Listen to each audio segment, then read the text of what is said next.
is Jenna, but you guys can call me Jen. And welcome back to my channel. Welcome to the start of a fun little special reading vlog that I am doing where I'm going to read 2 books, and it's going to be fun and exciting because the 2 books that I'm reading are new releases from 2022.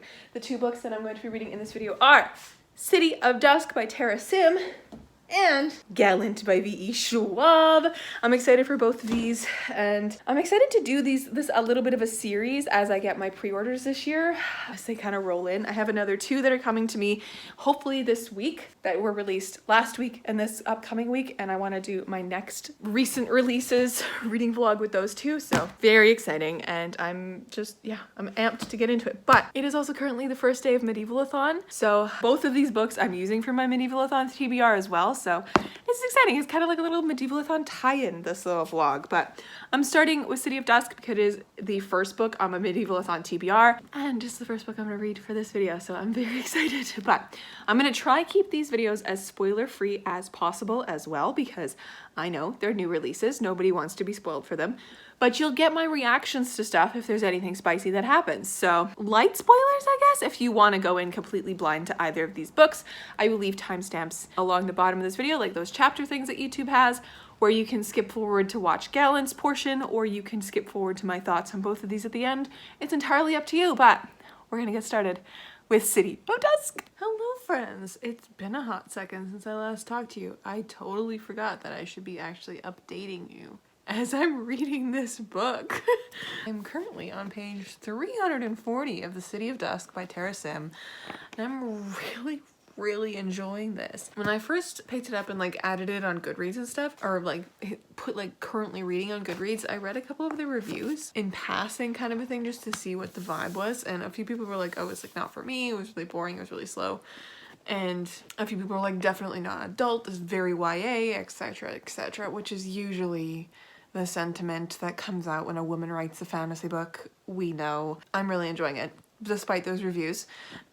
And despite them being right, like it's not a super fast-paced book, but there's always something going on. It's very intriguing, and there's this like almost zombie-esque issue happening in this city. So essentially, the City of Dusk is a city that is dying. It's a realm that is dying because they no longer have a super strong tie to their gods. Something called the sealing has got in the way. S-E-A-L-I-N-G, like the sealing, like to seal it shut, has gotten in the way. And so this world has a bundle of houses. They have 4 houses, and they're the noble houses of Nexus, essentially. And Nexus, I believe, is the realm itself. Or the city? I guess it's the city. And these 4 houses each have a sort of element of magic.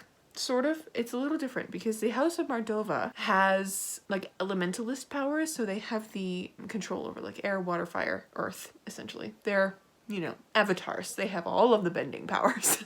House Sir, or Seer, I'm not sure how to really pronounce it. The audiobooks pronounces it as Seer, but it's spelled C-Y-R, is the house of like light and light power. Very fun, very cool. And House Lestrider, they're the House of Shadows, so they can control shadows. So they are the direct antithesis of House of Seer. And then House of Akara is the necromantic house. They are the ones who control the dead and that kind of stuff. And they're usually used as like a quelling of the dead, because due to the sealing of the powers, they have basically no access to the realm of the dead, so spirits cannot pass through. Spirits cannot. There's like an overabundance of spirit buildup in the world, and they can feel that. And so they basically call it the City of Dusk because it is a city that is slowly turning grayer and grayer and, you know, is dying because there is no life to sustain. There's no magic to sustain it, even though they still have magic. They just don't have their full powers. So in this, the heirs, sort of.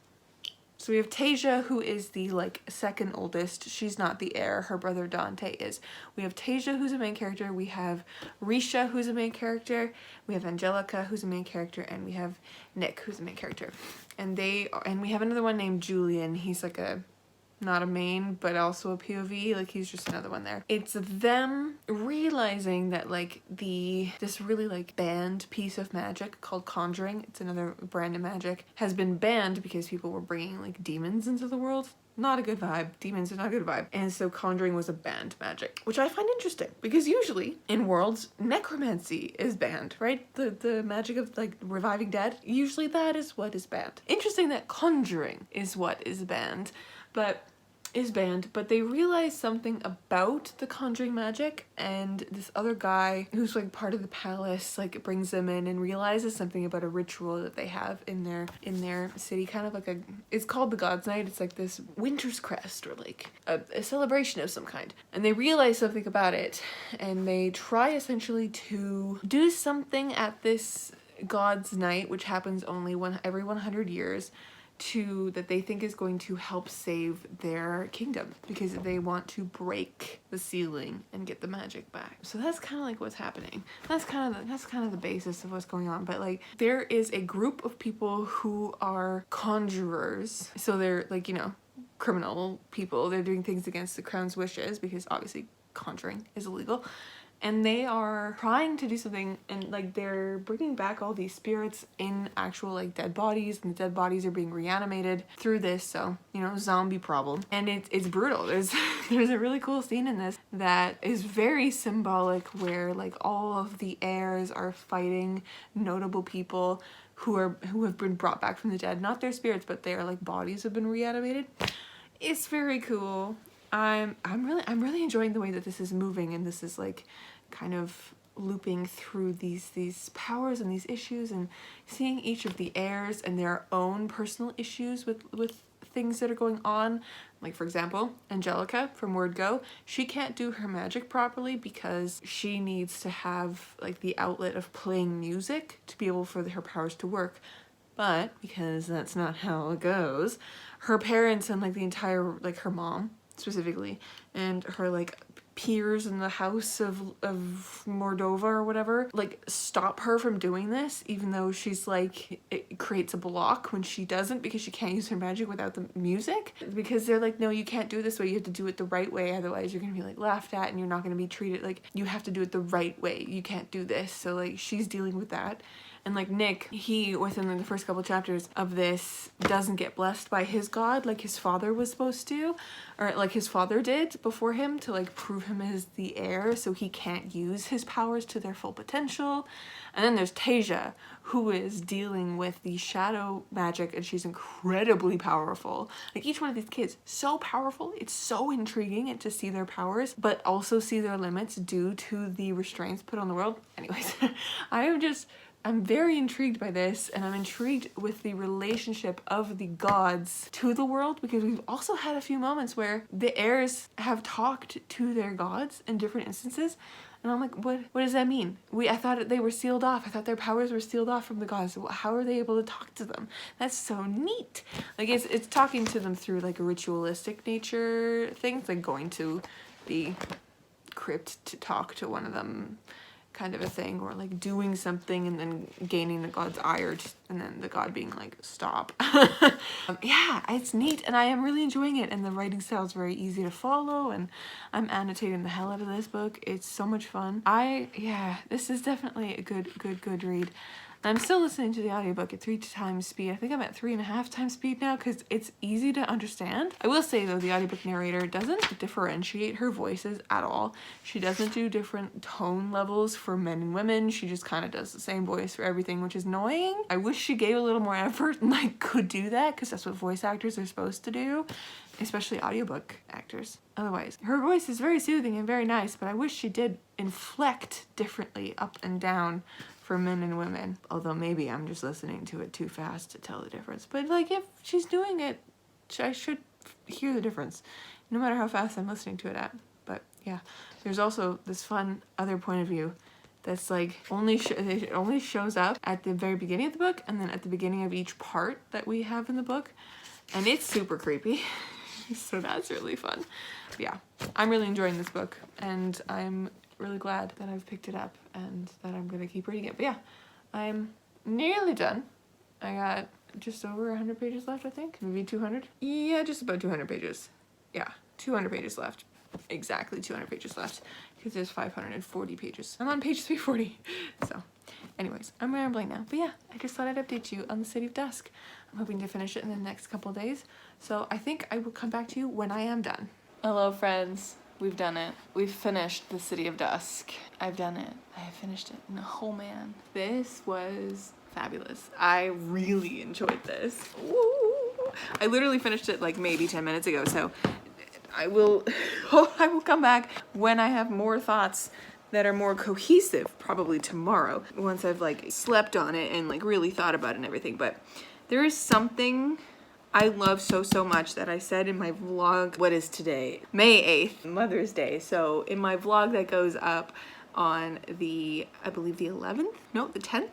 I said that I love the idea of gods and mortals coming together, and the idea of gods warring and mortals getting stuck in the middle, and the idea of gods using mortals because they have to, because that is their tie to the realm kind of a thing. I love that idea so much. Like this is literally the crux of Project Dragon. Like that is, I'm writing a story with that whole idea in it. And this one has that too. And oh, it is so cool because these kids, these houses that are in the city, the 4 houses, get their powers from gods. So they are essentially like god spawn, I think they're called, because they are descended from the gods. So their power comes directly from a god. But as I explained earlier, that power has been mostly cut off because, you know, the ceiling. Capital T, capital S, the ceiling. So it's so interesting to see how like more and more their power grows as they get closer to this very big day called God's Night, which is like the night of the, I guess it's like, I don't know, every time I think of this I think of Halloween Town, where like the night of Halloween is when the barrier between 2 worlds is the thinnest. It's kind of like that. God's Night is that night, happens every 100 years, things start aligning cosmically. Very cool. This also has portal magic, very fun. Portal magic, very fun. And I really enjoyed each of the houses' magic in here and how they were reflected.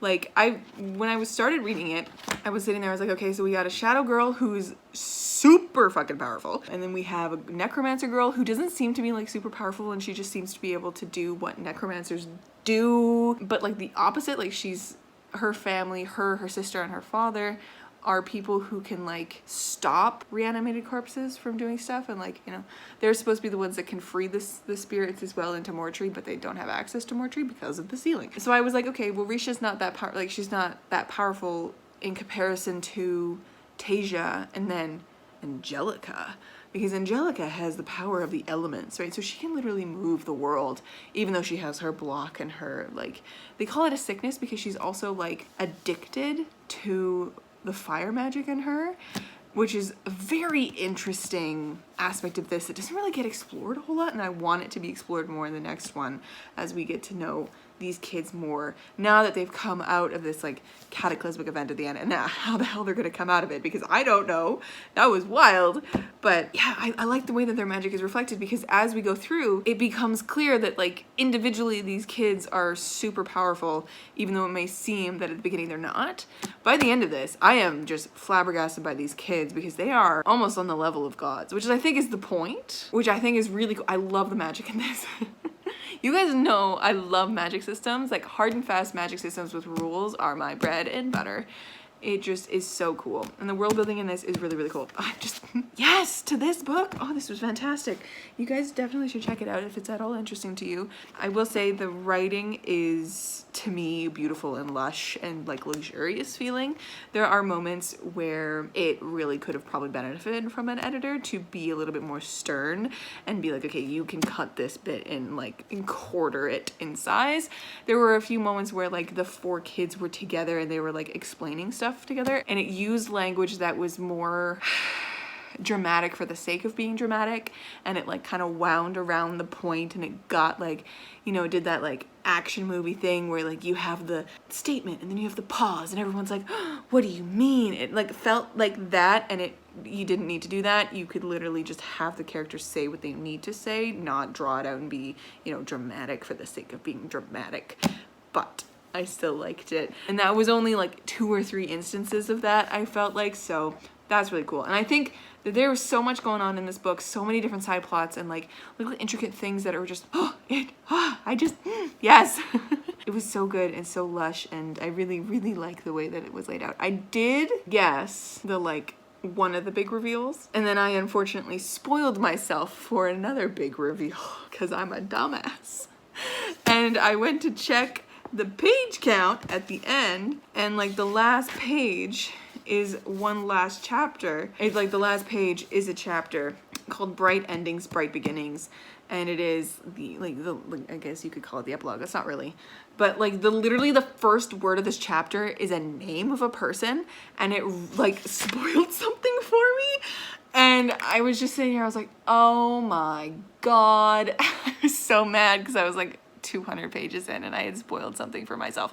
So I was spoiled for the two, like I figured out one of the big occurrences fairly early on, and then I spoiled myself for another one of the most like more shocking bits at the end. But there was another shocking bit that totally took me by surprise, which I love. I love when that happens. So, oh God, this was so fun. This was so fun. I really like this, and I cannot wait to see where Tara Sim's books go next. I really hope I don't have to wait long for the sequel because this is very good.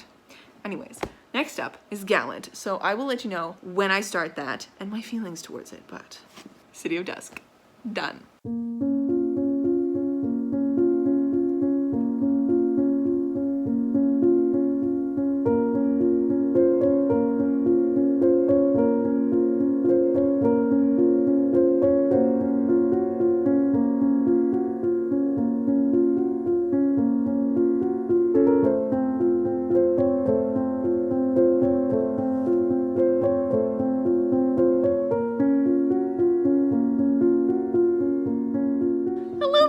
It's been a hot second since I last chatted with you, but I wanted to let you know that I started reading Gallant. We reached the second book of this video and it's going pretty well. So I started reading it when I was at my cabin, so I couldn't actually like tell you that I was reading it at my cabin, but because like, you know, people around me all the time.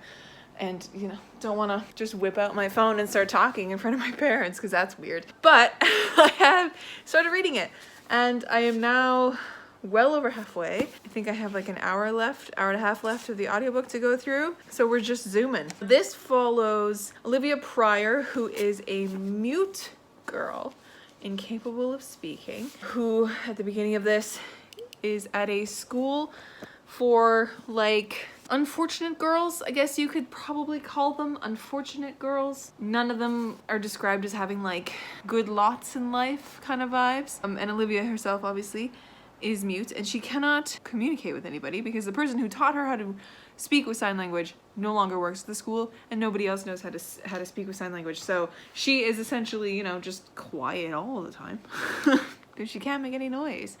And she ends up getting this letter from an uncle saying like, we want to take you home, like we were trying to find you for forever.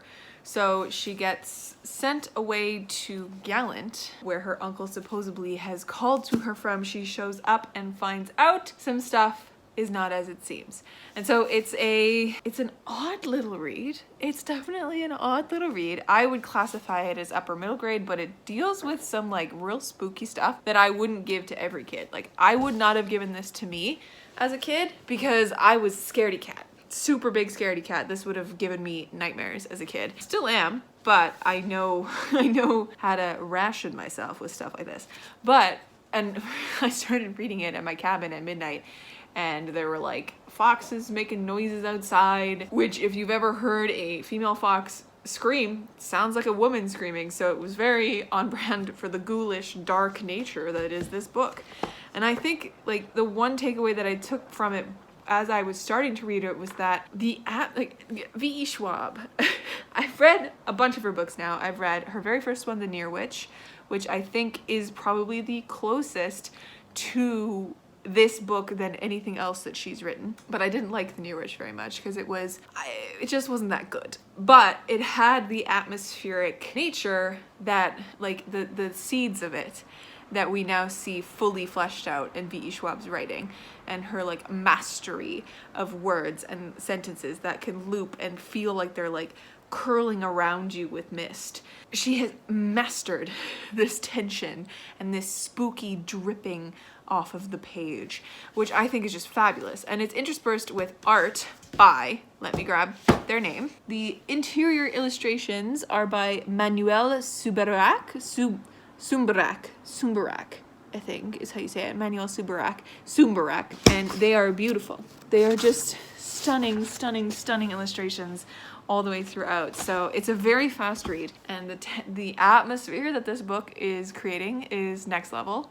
This is the kind of book that I want to read curled up in front of a fire in the middle of fall, you know? So not the right time of year to be reading it as we're walking into spring, but spring and summer. I am definitely really liking it. I don't think this is gonna be my favorite for E. Schwab, obviously, because my favorite is The Invisible Life of Addie LaRue, which is just next level. But I think this is gonna be a very close second depending on how it ends. I'm not like super attached to the characters as I was in The Invisible Life of Addie LaRue, but I don't think that's the point of this story. Because this story reads more like a fairy tale, folk, scary, drawn out tale like that. Whereas like the point of some of Victoria's other books really lean into the human aspect of life, and you get so connected to the characters like I did in Addie LaRue.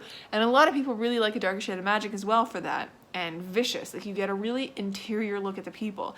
This is very interesting because you do get a lot of interior looks at Olivia herself, but you also get a very interior look, that's not the right way to say it, but you get an interior look at the atmosphere of Gallant itself, the house, with all these ghouls and with the garden wall, and then the 3 other characters you have in that house that aren't ghouls. You have like the butler and the maidservant who are married, which is very cute, love them, and then you have her cousin Matthew who is struggling.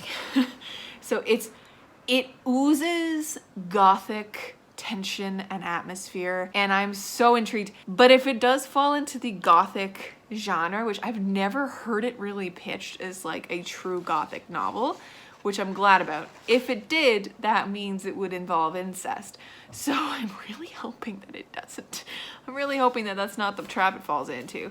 But because it's like a age bracket breaking book, like it could be middle grade, it could be YA, it could be adult if you read it in certain ways. I think it's an upper middle grade myself, the way it reads really easily. I'm very intrigued. But yeah, I'm gonna stop rambling and I'm gonna finish this, and then I'll come back to you with my final thoughts. And like that, I have wrapped up Gallant, and that brings us to the end of this video. So, Gallant, final thoughts. I don't have a rating, but it's gonna be a very high rating because that was just beautiful. When I edit this, I will put the rating on the screen so you can see. Oh, it was just stunning.